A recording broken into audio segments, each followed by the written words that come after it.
Hello guys, from today we are going to start 30 most expected question series जो आपके UGC ने 2025 में आने के बहुत बहुत चांस है। तो हमारा पहला क्वेश्चन रिलेटेड है स्टैटिस्टिक्स से। क्वेश्चन आपके सामने मैंने बोर्ड पे लिख दिया है। A hypothesis that state there is a no relationship is, चार ऑप्शन आपके सामने हैं। आप एक बात का ध्यान रखिए कि आपके यूजीसी नेट से रिलेटेड जितने भी एमसीक्यू हैं आप उसको एक क्वेश्चन मान के नहीं चलेंगे, आप इसको एज अ 4 क्वेश्चन ट्रीट करेंगे। You have to understand all the 4 options that given in your question. तो हम इसमें चारों क्वेश्चन को समझते हुए चलेंगे। सबसे पहले आपसे ये पूछा गया हाइपोथेसिस के बारे में। हाइपोथेसिस होता क्या है? हाइपोथेसिस कोई भी आइडिया होता है या कोई भी स्टेटमेंट होती है जिसको हम यूज करते हैं अपने रिसर्च में और उसी के ऊपर ही हम अपने फर्दर रिसर्च को स्टार्ट करते हैं।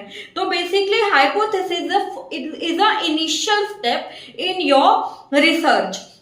इसी के बाद ही हम जो रिसर्च करते हैं उसमें हम ये पता लगाते हैं कि जो हमने हाइपोथेसिस या आइडिया सोचा था वो ट्रू है या फिर वो फॉल्स है। तो इसमें सबसे फर्स्ट ऑप्शन है हमारा रिसर्च हाइपोथेसिस। रिसर्च हाइपोथेसिस का मतलब क्या होता है?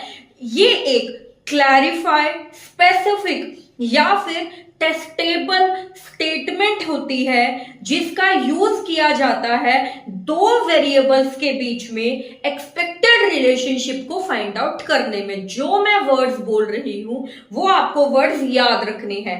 Clarify, testable and a specific statement we used in a research hypothesis. तो ये तो हो नहीं सकता क्योंकि ये एक्सपेक्टेड रिलेशनशिप को टेस्ट करने में यूज किया जाता है। आपके क्वेश्चन में पूछा है कि इन चारों ऑप्शन में से कौन सा ऑप्शन ऐसा है जो रिलेशनशिप को नहीं बताता है वेरिएबल्स के बीच के। हमारा सेकंड ऑप्शन है directional hypothesis. Directional hypothesis researcher की मदद करता है दो वेरिएबल्स के बीच में डायरेक्शन को समझने में कि उनका जो रिलेशन है वो पॉजिटिव डायरेक्शनल है, नेगेटिव डायरेक्शनल है, एक वेरिएबल के चेंज होने से दूसरे वेरिएबल पे क्या इफेक्ट पड़ेगा, ये सब हमें बताता है directional hypothesis. Our third option is null hypothesis.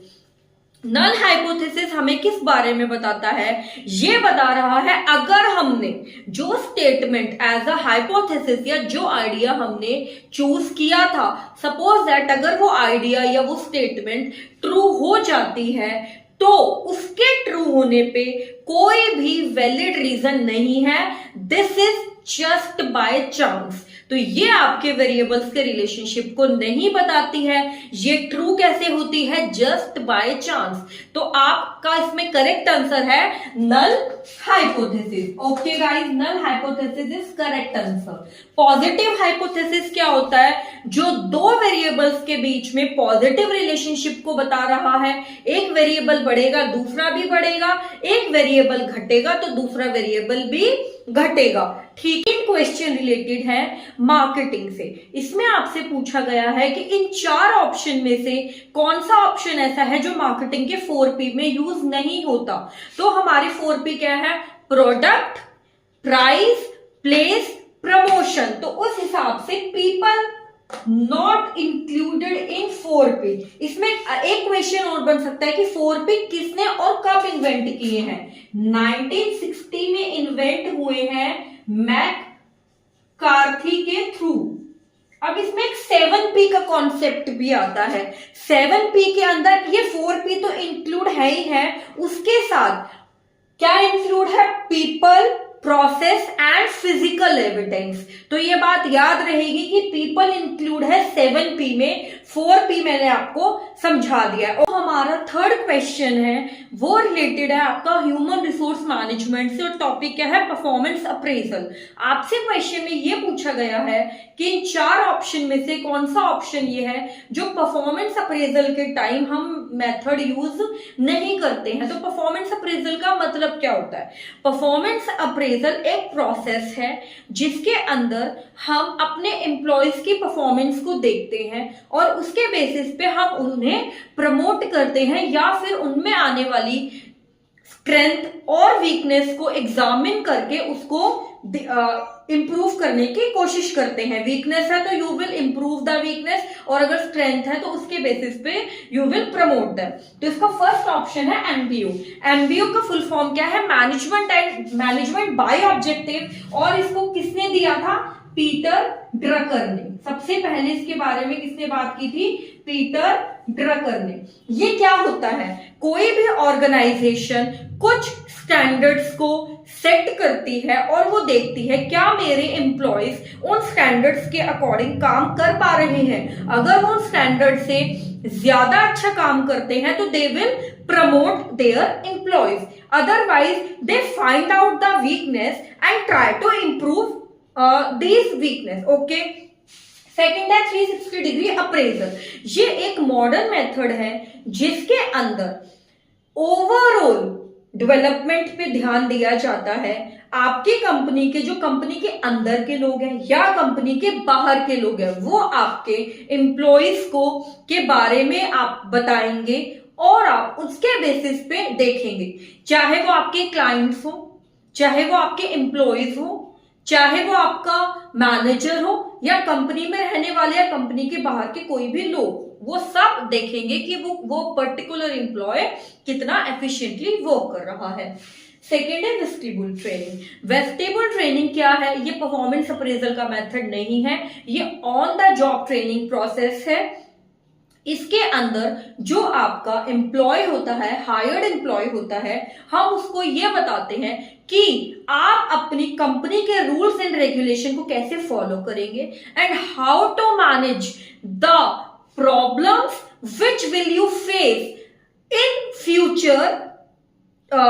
Future regarding your work. ठीक है, और आप इन टूल्स को किस तरीके से यूज करेंगे। फोर्थ है रेटिंग स्केल। रेटिंग स्केल में 1 से 5 तक रेट्स होते हैं। ठीक है, अलग अलग एस्पेक्ट में आपको एम्प्लॉयज को रेट करना पड़ता है, जैसे उसका टाइम मैनेजमेंट, उसका कंपनी में आने का टाइम, उसकी कॉम्पिटेंसी, इसके बेसिस पे। तो इसका करेक्ट आंसर है वेस्टिबुल ट्रेनिंग। हमारा सेकेंड क्वेश्चन है, फोर्थ क्वेश्चन है हमारा लास्ट रिजॉर्ट। इसमें से क्या है? लास्ट रिजॉर्ट का मतलब क्या होता है कि अगर आपके बैंक्स के पास फंड नहीं है तो वो एट लास्ट किसके पास जाएगा? कोई भी बैंक फंड मांगने के लिए तो किसके पास जाएगा? आरबीआई के पास। तो आरबीआई इसका करेक्ट आंसर है। तो आपको क्या बात याद रखनी है आरबीआई के बारे में? आपको दो बातें याद रखनी है। ये कब स्टार्ट हुआ था? 1935 में। ठीक है, नेशनलाइजेशन कब हुआ था? 1949 में। ये दो बातें आपको याद रखनी है। सेबी कब स्टार्ट हुआ था? 1992 में ये स्टार्ट हुआ था। और ये क्या करता है? ये आपके इन्वेस्टर्स के इंटरेस्ट को प्रोटेक्ट करने का काम करता है। म्यूचुअल फंड्स के बारे में सारी इंफॉर्मेशन देना हो या म्यूचुअल फंड्स को देखना हो, ये सब कौन करता है? सेबी करता है। ठीक है गाइस, अब our last question of this session is related with the finance and the topic is capital budgeting. क्या पूछा है आपसे कि प्रोजेक्ट हम कब एक्सेप्ट करेंगे? जब एनपीवी क्या होना चाहिए? 0, पॉजिटिव, नेगेटिव या कैन नॉट बी डिटरमाइंड। एक बात आपको याद रखनी है, एनपीवी का फुल फॉर्म क्या होती है? Net present value. ठीक है, और ये क्या करता है? ये आपके प्रेजेंट कैश फ्लो को कंसिडर करता है। ठीक है, तो एनपीवी के बारे में मैं आपको 3 पॉइंट्स बताती हूं। अगर एनपीवी 0 होगा तो आप प्रोजेक्ट को एक्सेप्ट भी कर सकते हो, प्रोजेक्ट को रिजेक्ट भी कर सकते हो। इस कंडीशन में देयर इज नो प्रॉफिट और नो लॉस। अगर आपका एनपीवी ग्रेटर है 0 से तो आप क्या करोगे? एक्सेप्ट करोगे। और अगर एनपीवी आपका लेस देन 0 है तो you will reject that project. ठीक है, तो आंसर इसका क्या आता है? पॉजिटिव। अगर एनपीवी पॉजिटिव होगा तो ही आपको प्रोजेक्ट क्या करना पड़ेगा? क्या करोगे? एक्सेप्ट करोगे। ठीक है, अब एनपीवी का फॉर्मूला आपको याद रखना है। एनपीवी का फॉर्मूला क्या होता है? Present value of cash present याद रहेगा, इसमें कैश की प्रेजेंट वैल्यू को लिया जाता है। Present value of cash inflow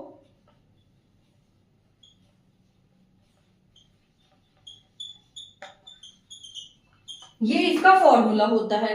और एनपीवी में हम कौन से प्रोजेक्ट को देखते हैं? हम एनपीवी में हम देखते हैं म्यूचुअली एक्सक्लूसिव प्रोजेक्ट्स को। ठीक है, म्यूचुअली एक्सक्लूसिव प्रोजेक्ट क्या होता है? दो ऐसे प्रोजेक्ट जो सेम नहीं है। अगर आप एक प्रोजेक्ट को चूज करोगे तो आप दूसरे प्रोजेक्ट को चूज नहीं कर सकते। उनकी दोनों प्रोजेक्ट्स की लाइफ में, टाइम स्पैन में, उसके इन्वेस्टमेंट में बहुत ज्यादा डिफरेंस होता है। ओके गाइस, अब मैं इसी तरीके से आपको हर सेशन में 5 to 10 क्वेश्चन समझाऊंगी। अगर आपको मेरी सीरीज पसंद आ रही है तो मुझे लाइक करना, मेरे चैनल को सब्सक्राइब करना और मेरी वीडियो को शेयर करना ना भूलें। Bye bye guys. Okay guys.